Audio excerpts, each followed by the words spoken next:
This is the Lone Crater YouTube. We hope this video helps. You start by inspecting both BNC connectors and the cable jacket.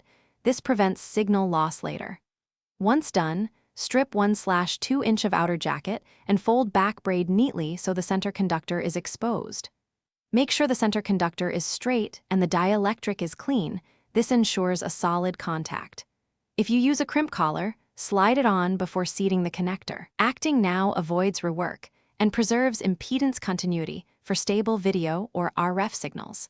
You press the connector onto the cable so the center pin seats into the connector nose.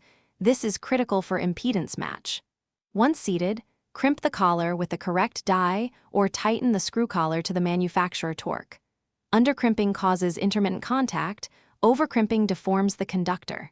Then trim any stray braid and check the connector sits straight. Make sure to test continuity with a multimeter to confirm the center and shield are correctly connected before moving the cable into service. You attach the BNC by aligning, pushing, then twisting until it locks.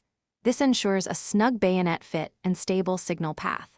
Once connected, power the system and verify signal presence with a monitor or scope so you can confirm quality and levels.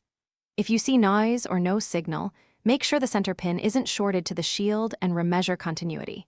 Impedance mismatch or a damaged pin are the most common faults. Replace the connector if resoldering or recrimping fails.